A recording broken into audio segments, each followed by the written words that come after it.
Things got rocky. I'll admit it. I did go to another woman. I'll be the first to admit that. You know, it was my mistake. Is that true, Ms. Miller? No. It's not? No. Tell me what you believe to be true in this situation. Yes, I was very mad at him for being a cheater. He cheated on me through pretty much our whole relationship. No, I do not hate him because of that. I lost my respect for him, yes. He says this is about visitation, too. He loves his daughter, but you don't want him to have the visitation. Is that true? Yes, Your Honor. Why is that?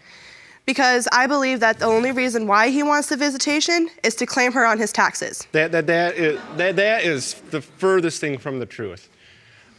I want my visitation because my daughter means the world to me. I want to be in her life as much as I possibly can. I mean, if he's driving 160 miles each way every other weekend, the money he would get in his taxes, he's spending in gas.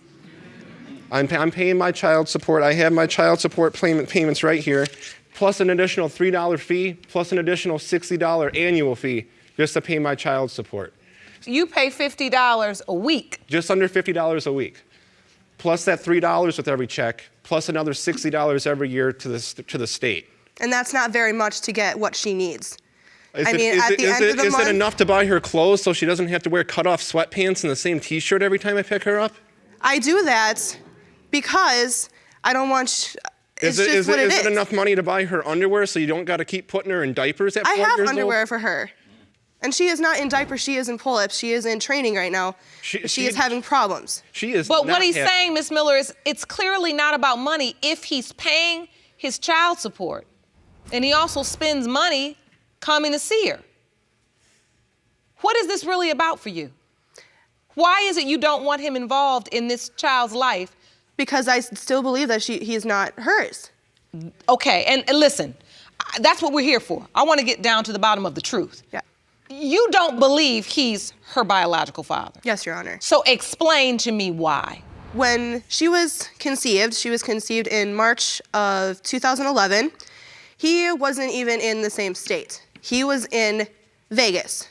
And at that time in March, I wasn't even with him. I was with somebody else because he broke up with me because he cheated on me. I'll be the first to admit it was a mistake. Okay. We've gotten the fact that you two have an on and off relationship that has infidelity woven through. I understand that. Ms. Miller, you were stating to the court that you were intimate with someone else and you believe that you were intimate with that other person during the time Zaylee was conceived and Mr. Rasmussen was all the way in Las Vegas. Yes, Your Honor. But clearly at some point, Mr. Rasmussen either thought or was informed that he was her biological father because he is paying child support, he's still driving 160 miles each way, and she has his last name. Yes. Mr. Rasmussen, fill me in. At what point were you ever told that you were not her biological father? I believed I was, and still believe, I was the only biological father until about 5 or 6 months or so, give or take, after she was born. We were at family court, talking to the family court commissioner about custody and the things that go along with that, like where she'd be going to school, her doctor, and all that.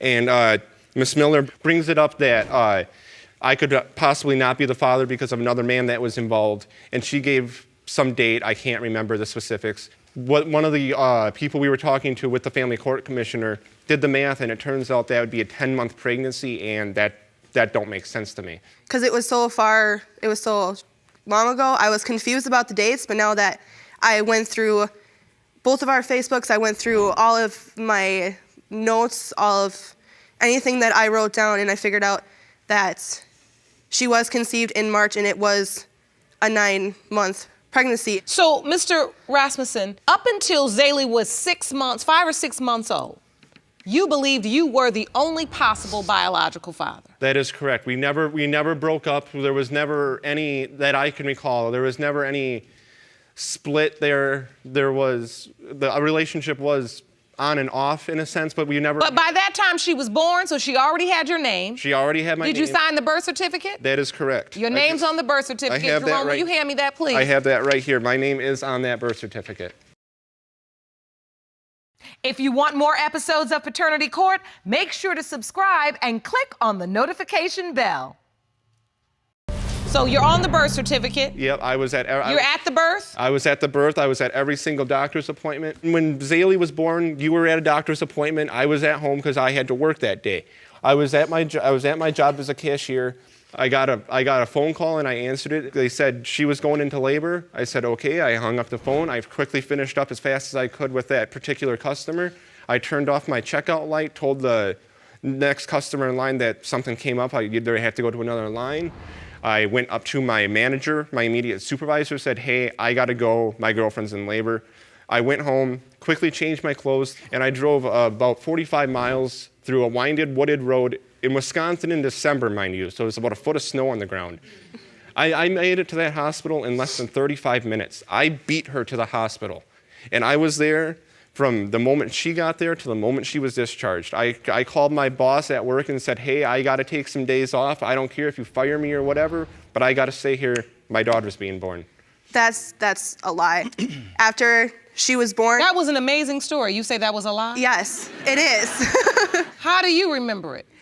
After she was born, he was gone. He ran out of the room. I didn't see him for 20 minutes after that. While I was in labor, he was sitting on one of those hospital cot beds on his computer in the corner, not paying attention to me, in his own little bubble. I admit I was on my computer, but that was far from it. I had to find a way to calm myself because I was so excited. I was so excited to be a father. How often does a man beat the woman to the hospital?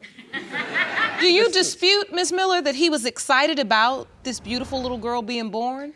I really didn't see much excitement. You didn't? No. Did he beat you to the hospital? Yes, because I had to wait for my aunt to come get me. What was the problem